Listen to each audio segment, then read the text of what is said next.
Hey, I'm Girli. I'm an English singer-songwriter and I'm in Berlin, Germany, the city of beer, techno, effortless style, great food, rebellious nature, and fucking cool people. I'm here to ask the question, why are people so obsessed with Berlin? Hey, it's Girli here. I have an obsessive personality and I'm on a mission around the world to learn more about myself by exploring what other people's obsessions are, what it is about them that makes them obsessed, keeps them coming back for more, teaches them about themselves, and what all the fuss is about that makes people stay obsessed with people, places, feelings, art, music, food, clothes, skating, life. This is my show I'm obsessed with. I have made a quick trip to Badehaus, which is the venue I'm going to be playing at on my European tour on the 17th of April. So if you're watching this and it's before the 17th of April, then come. I've never played a show in Berlin before, and yeah, I'm really excited. It's really exciting to be like at the venue and know that in 2 months I'm going to be singing my little heart out here. I'm excited to know what Berlin crowds are like. I hope they're wild. I just got off the U-Bahn and I've noticed that where there are usually adverts on the London Tube, there's art, and I feel like that really says a lot about Berlin. It's a place where they prioritize creation and expression and creativity over commercialism and capitalism, and I feel like that says a lot about this city, and I really love that. It just changes the vibe here. You're not being like fed advertising, you're being fed art. That's really cool.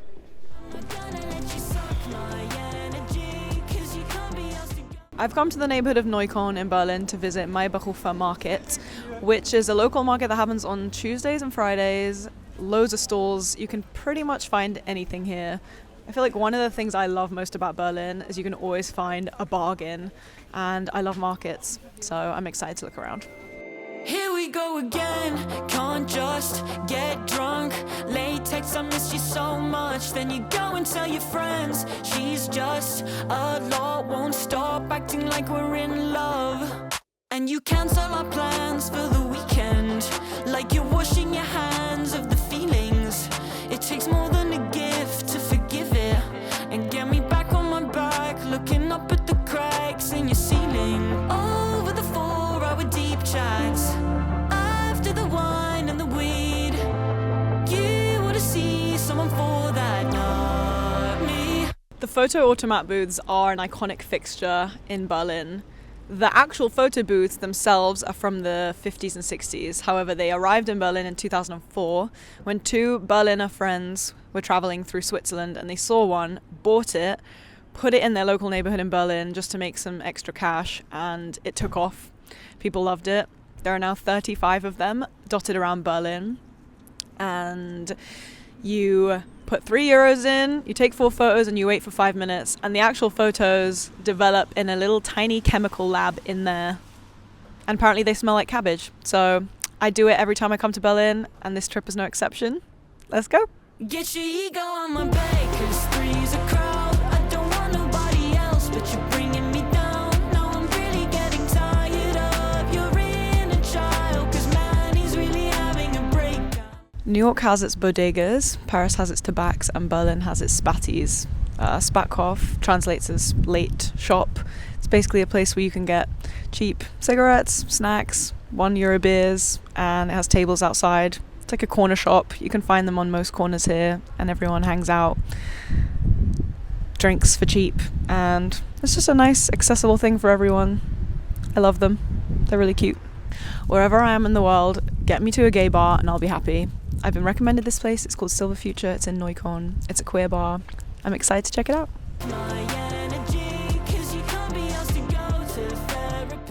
I'm here with my friend Kalissa Teineker, who's a fashion designer living in Berlin. Why did you choose to move to Berlin? Because you're from New Zealand, right? Yeah. What was like the thought process? I think definitely growing up as a creative in New Zealand is a struggle because you feel the isolation a lot. And in terms of making it as an artist or a designer in New Zealand, it's also really difficult because you're limited to markets, you're limited to manufacturing. Also the fact that, you know, we're at the bottom of the world. Yes, you are. Literally all the way over here. Yeah, all the way at the bottom. I guess I decided to move to Berlin because my family's half German. So I had the citizenship, and I knew that Berlin was a place where you could really come to express yourself and be able to make it, you know, as an artist and survive and live off the money that you earn. How did your opinion on Berlin change from like before you moved here to after? Was it did it live up to your expectations, or was it quite a shock? When you get here and you, I guess, get involved into the partying scene, it's really hard to break out of that. So you'll have these goals set, and then, you know, you'll start partying or you'll get involved within a certain scene, and a lot of the time you'll forget about that because it's really like a hedonistic place. People come here and they can really like experience everything. They can, you know, live off little money. It did live up to my expectation, but I think I pushed it a little bit too far because I was really young when I first moved. Yeah. I was like, yeah, just gonna party, have a good time.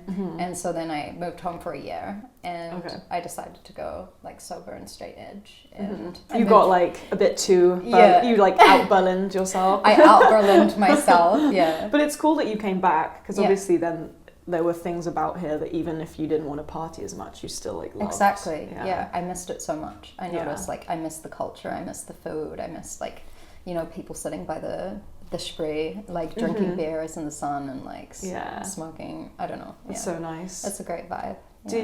I feel like here, one of the things I love about Berlin, I've always experienced when I come here, just you know, I've never lived here, I just come here for a week and see friends and is that so many people here are so creative. It feels like there's this massive freedom of expression, and I feel like there's this very like anti-establishment kind of like fuck you to, you know, a little bit more to like capitalism and all this shit. It's like, I want to create, like, Definitely. Is that a real stereotype? Yeah, it's definitely a real stereotype. I feel like for the most part, I notice that a lot of people have freedom here, and obviously like freedom comes with privilege, but at the same time, like, to be able to live in a city and be an artist and really like concentrate on what you're passionate about, make a living and be able to survive on it, I think this draws a lot of people to Berlin because you know, it's not only a city where you can do what you want and survive, but it's also, you can thrive here and you can build like a community here. It's really like open, and people are passionate about music and art, and You said earlier Berlin, and you know, like certain areas of Berlin, there's like a big queer population, a big artistic population. Like, do you feel like, I feel like Berlin is kind of a place where, I don't know, like the misfits and the you know, definitely the people who feel like they don't fit in other places can kind of be themselves. Yeah, is definitely. that true? Yeah, I personally think it's true, and I guess from like a lot of my friends who are like in queer and trans communities have moved here and felt, you know, the ability to be more open in terms of, you know, going to a club and it's just a queer space. Yeah. And, you know, not having to deal with other people, being able to dress the way you want to dress and go out and actually be received and, you know, kind of like be able to celebrate like who you are. I think it's really empowering. Yeah, for sure. Living here for a lot of people. I asked you earlier about rent and how, you know, there was this like rent control happening, which is really refreshing because in London that's not happening at all. It's getting so crazy. And like a lot of my creative friends still live at home with their parents because you can't afford to be creative and then live outside. Yeah. That was happening here, but you said it's kind of got a bit crazy now, where like gentrification's kind of taking over a bit more. Exactly, yeah. So there's this whole kind of like generalized feeling in Berlin where people are super like anti the gentrification here, but because it's a city that people hear about and they want to move to because it's so like freeing living here in a way, it's kind of like increased the popularity, it's increased like gentrification, and in that sense also rent like going up a lot. So it's difficult to find places, but at the same time, from a political perspective, you know, like Die Linke, which is like the left party in Berlin, they're doing a lot. There's a lot going on that's like trying to get Berlin back to where it was. That's good, because I feel like it's easy to blame oh, blame the people who are moving here or you know, moving to certain areas because it's cool and blah, blah, but like the people who put up the rent and make things more expensive are like the rich landowners and building owners and the governments and, you know. Exactly. Everyone's like protesting constantly for the rent. Like during COVID, people were out on the streets all the time, like trying to get rent freezes and stuff. So there's still this like passion to have, you know, anarchy against the state and really like preserve what's special about Berlin. Yeah. Sick. Yeah. Okay, I have one last question for you. Yeah. What are you obsessed with in Berlin? I'm obsessed with the people. I think the most interesting people that I've ever encountered in my life I've met here, and there's really, you know, like a lot of special different types of people here. Thank you so much. I have to give a shout out before we say bye to this amazing dress that Calissa made me. So fucking cool. I'm gonna wear this on tour. I'm obsessed with this. Thank you. Thank you. We are in the hotel and we're about to go out because one of the most iconic things about Berlin is its nightlife, especially its best known for its techno clubs. I am not the biggest techno fan, which I feel like is going to get me banned from Germany, but I'm open. And when I came to Berlin last time, I went to Berghain and I actually really liked the music there. It was really like groundbreaking, and so I feel like it's just got to be the right kind of techno, right? So I'm gonna go back to Berghain. I'm gonna go to a couple bars first, suss it out, and I will report back in the morning because, out of respect, I don't want to film inside these sacred spaces. People go there to feel free and they don't want to be filmed. So I will check in with you tomorrow. So, funny story, we did go to Berghain last night and we stood in the queue and realized it was going to be about 3 hours long, and it started snowstorming and we waited out for like 40 minutes, and then I felt like I was going to get hypothermia in my hands, and so we bailed because it didn't feel worth it, even though I'm sure it is worth it. But I kind of wanted to talk about what it was like when I did go a few years ago. As I said, I'm not the biggest techno fan, but something about how experimental and exciting and fresh the music was there, like I walked out a techno fan. The place is so full of people just free and expressive. I've never felt so like non-judged in a place, and that was quite surprising to me considering how infamous Berghain is. You'd think it would be full of people being really stuck up and being like, how did you get in? But actually, no one gave a fuck. Everyone was just there to enjoy the music and to forget whatever shit they left outside and vibe. And there was so many amazing people from all over the world dressed in the most amazing colourful things. The music was incredible. The place itself, the building, is amazing and huge, and there's so many different rooms and spaces. My favourite thing, not my favourite was the music, but second favourite was that there's an ice cream shop at the top. So if you're feeling like you are a bit tired of dancing and you want to grab some sorbet, then you can. So yeah, that's my review of Berghain.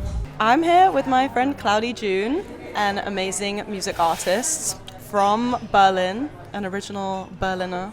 Hello. How's it going? We're meeting before your rehearsal for your tour, which is so exciting. Tell me, like, you grew up in Berlin. You're like born and raised. What was it like growing up here, like as a kid or a teenager? You know. I think when you grow up in Berlin, like maybe in every big city, I don't know if it's the same in London, you get like this FOMO as soon as you hit like your teenage years, because you know there's like a party going on everywhere and there's always something you could be missing out. And also like there are so many bars where you can get into before you're like 18 and where you can stay until like 7 in the morning. So there's always so much happening, and I feel like that's impacted me a lot in a way. In a good way or a bad way? I mean, I have a lot of stories to tell. Some of them maybe could have been spared. Some of them are funny, but they kind of made me who I am. And I also, what I like about Berlin is that there's like so much input from like different artists, and all these kind of different districts in the city have like a different vibe. So if you spend your whole like childhood in one part of Berlin and then you start going to the other, it's like discovering a whole new world. And what's it like being a musician here? Like, what's the music scene like? How have you found it? Germany is one of like the big countries for like the music market. Like all the labels have, like especially in Berlin, have like their big headquarters also here. So it's like many people come here to make music. So you have many people you can work with. Like people from different countries come here, which I really like. And I feel like still parts of the German music industry is a little like, how do you say, like maybe narrow-minded in a way that, for example, some of the radio stations don't really like to break out with the music that they play, and many people just eventually, after trying to write pop, start sticking to EDM because that's the safe stuff, that's what you get on the radio. But I feel like maybe it's changing now because there's so many influences coming over from countries like UK and like America. And like your music is super like badass, feminist, opinionated. Do you find that there's like a good audience for that here, or do you have a lot of people being like, it's too much, sorry? I mean, I feel like there are many like maybe people in the industry who don't like, it's always so easy to say, they just don't get it, but like it's not so hard to put in the same category as other people from Germany that make music, kind of, but the audiences are everywhere because people who like this kind of music, people who are maybe angry at misogynistic people, they're like everywhere. And yes, they are, because misogynistic people are everywhere. Yeah. Unfortunately. So you always find people who like the messages resonate with, and they're like everywhere. And you're from Berlin originally, which is like, I feel like quite rare to find. I feel like there's a lot of people you meet here who have moved here from other places. How do you feel about how Berlin has this kind of like hype? You know, it's like super edgy and cool and everyone wants to move there. Like, does it, as a Berliner, like, does it annoy you? Do you think Berlin is actually cool? Is Berlin cool? Is Berlin cool? I love the city. I feel like it's ingrained in my identity in a way, but I'm seeing so many like TikToks going viral about Berlin, like this club and like this and then techno and here and this, and I also realized that I'm like kind of away from this like romanticized idea from Berlin because I don't like techno music, like I don't go to techno clubs, and I'm like kind of on the outside of that, and I don't know, I always hate when people try to gatekeep stuff, so I'm trying not to gatekeep my city. But I get like a little like pinch in my heart when I see people like, oh my god, I need to move to Berlin, I love Berlin, and then I'm thinking about all the stuff that goes wrong in Berlin, and that's like messed up. But maybe that's just like me wanting to gatekeep it. It's like I knew it before it was cool because I was born here. I knew it. I was here, 24 years ago. Yeah. Last question, we ask everyone this. What are you obsessed with about Berlin? May, June, when suddenly like everything starts to bloom up again, and like the streets start to kind of smell like grass, because not weed, but grass. Actual that grass. Also, but that's not the reason. And then like suddenly the city comes back to life, and the summer is there, and everybody's outside, and I feel like that's like such a rewarding moment after making it through this shitty winter. That's like what I'm obsessed with. Yes, summers in Berlin are amazing. Everyone's just out on the street drinking. It's good vibes. Thank you so much. Thank you. It was so good to chat to you. I hope your rehearsal goes well. Thank you. 2 things you should know about me is I love a good fucking coffee shop and I love a good fucking thrift store, and I'm in Kreuzberg, which is the perfect neighborhood for those things. So I'm gonna go find them.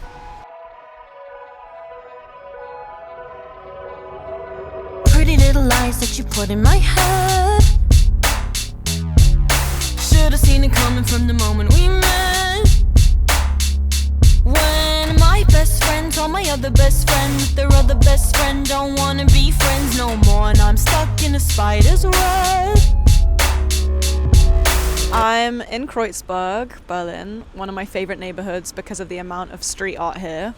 Street art is a really big thing in Berlin, and this is one of my favorites. It's a mural of dead animals by the Belgian street artist called Roa. One of the things I love about the street art in Berlin is that it's not seen as vandalism, it's seen as art, and it's actually really sacred here, and it's everywhere. Gotta leave my girly mark in Kreuzberg. Yeah. You found girly. The Berlin Wall was built in 1969 by the German Democratic Republic during the Cold War to keep its population from escaping the Soviet-controlled East Berlin into West Berlin, which was controlled by the major Western allies. It basically divided the city of Berlin into two ideologically and physically contrasting zones, and it did that for 28 years. In that time, between 1961 and 1989, 140 people died at the wall related to the GDR's border regime, which was ruthless. A lot of people tried to escape East Berlin and were shot and killed. On the 9th of November 1989, the spokesperson for East Berlin's Communist Party announced that the city's relations were changing with the West, and that starting at midnight that day, citizens of the GDR were free to cross the country's borders. So East and West Berliners flocked to the wall. People brought champagne, beer, they celebrated. It became what is now known as one of the biggest street parties in the world. People used hammers and picks to start chipping away at the wall. People took chunks of it home. It's estimated that around 2 million people were at the wall that night. And by the end of the night, the wall was done. It was gone. And these days, most of it is completely gone, apart from a few bits dotted across the city, most notably the East Side Gallery, where I'm at now, which basically after the Berlin Wall fell, I think it's 118 artists from 21 countries decided to paint murals all over the wall to celebrate peace. And what's left is this beautiful, contrasting, there's the darkness of what it represented and all of the death and the separation and the war. But what's left is beautiful art, celebration of peace. This section of Berlin, the River Spree, is very gentrified. A lot of developers have tried to build bougie luxury flats on this section, and in 2013 they actually tried to knock down a section of the wall to make way for luxury apartments, and protesters stopped that happening, luckily. There's this tension in a lot of major cities, but especially Berlin, between those that want to gentrify it and those that want to celebrate and keep the history. And the history is that this place was oppressed for a long time and peace won. And there's a rebellious nature here that I feel like really represents Berlin. And seeing all of the art where there was so much hatred and war is really beautiful. Really shows the city spirit.